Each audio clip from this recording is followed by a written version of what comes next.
We get a lot of requests from our viewers on what they believe our next review should be. Trust me, we're doing our best to get our hands behind the wheel of the cars you and I both want. Sometimes it's easy peasy Japanesey, other times, not so much. And then there are other requests for cars that have been around for quite some time, still look good, but for some strange reason have eluded our radar. And to be honest, we don't know why. Or why, really, since it is named after Earth's highest mountain above sea level and is bathed in the color they call sunrise red. I hope it's not too late for a Throwback Thursday, because this is the 2018 Ford Everest 3.2 4x4.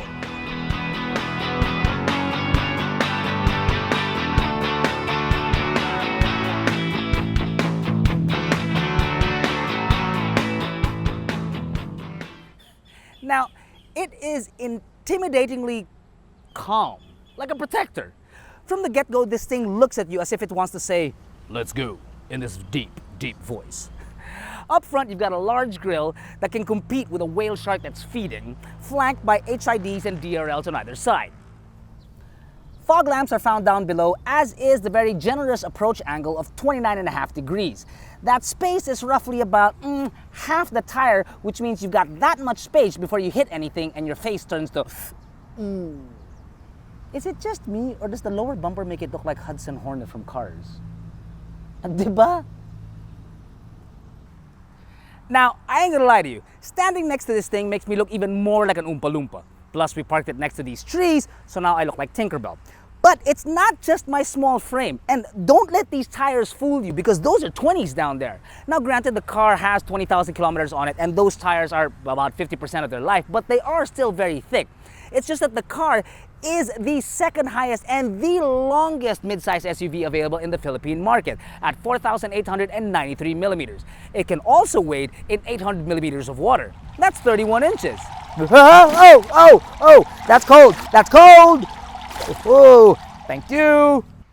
Now, at the back, above the very generous departure angle of 25 degrees, you will find a pair of extremely bright rear fog lamps, which I think are pretty cool. Above that, a simple but functional rear lamp design.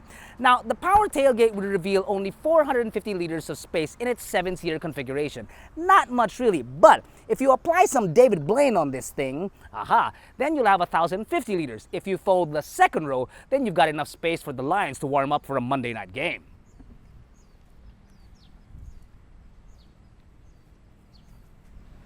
David Blaine gets chicks with hot pants, and I got stuck with him. The third row is as you'd expect for most 7-seaters, better for smaller passengers like myself. However, this is a proper 7-seater. It's not an afterthought. These guys were purpose-built. It's comfortable enough though, because the air vents do stretch the entire length of the car, and the second row has the ability to move forward just a little bit to make it a bit more comfortable. Visibility, nothing great. You're in the third row, you don't really expect much, and the windows here aren't that great. So for shorter trips, yeah, shouldn't be a problem. Comfortable with space, and lots of it. This thing right here was built for Americans. Tall ones too, because the amount of headroom and legroom is actually pretty generous. So too are the toys found back here. You start off with 2 cup holders in the center armrest. There are speakers on both doors. You've got your air vents up here. Air controls are found down here with temperature control too. And of course, this is a serious note, there is a 230 volt, 150 watt plug that you can use for emergency purposes. I'ma make me some American pie.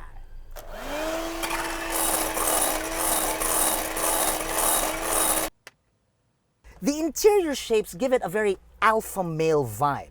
It's got circles, it's got squares. It's a carbon copy of the Ranger really, so it's outdoorsy. In the instrument cluster, the speedometer is obviously round, but it's flanked by square, trip, and entertainment computers.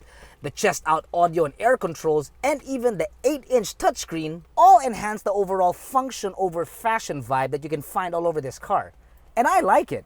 I mean, it looks like it can eat the game it just caught raw and spit out the buckshots. But with finesse naman. I mean, after all, it's covered in leather. The seats are comfortable. You'd expect just a little bit more though in terms of power. See, there is a way to adjust it via the levers for the driver and the passenger, which is electronic. It's just that the lumbar support is a manual lever. Why? I don't know, maybe they're saving all that energy to power the 12-volt sockets, and there are 4 of them inside this car, the 2 USB charging ports, plus there's a plug to boot. That's enough energy to start up the Philippine arena. Okay, maybe too much. Maybe Meralco Theater?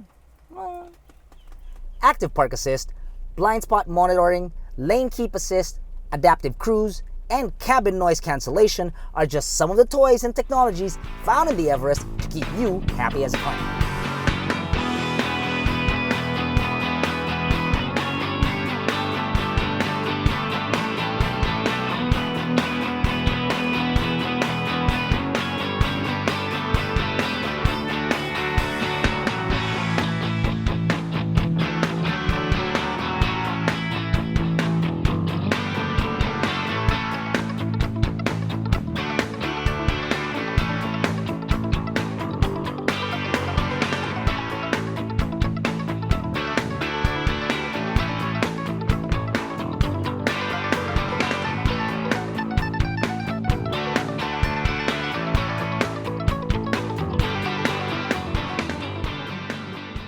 Visibility, not a problem when you're moving forward. It's when you slow down and take tighter turns, that's when it can get kind of dicey.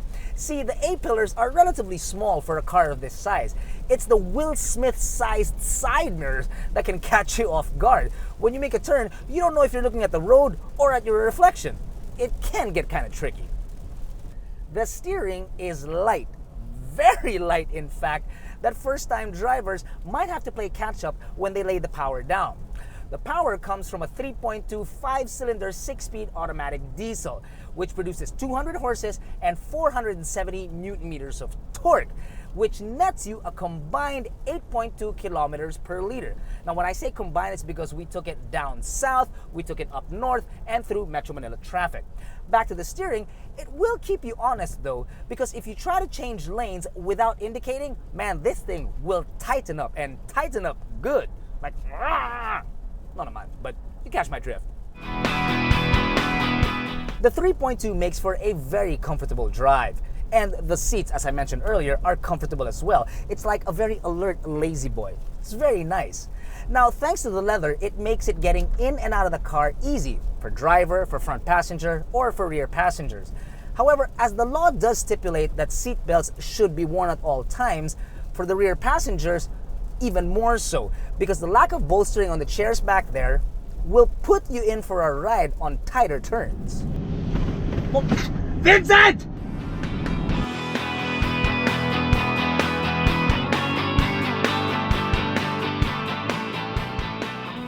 The 2018 Ford Everest 3.2 4x4 Titanium comes in at 2,288,000 Philippine pesos. Now, there is a more affordable variant, the 2.2-liter 4x2, which has almost the same amount of toys as this good-looking BFG right here. 1 cylinder, 85 newton meters, 40 horses, and 230,000 pesos less, which makes for a great car still. And both cars do wade in 800 millimeters of water, which makes it great for flood-prone areas. But if you want Big Daddy over here, well, I'm sure you'll find reason to scratch the palm.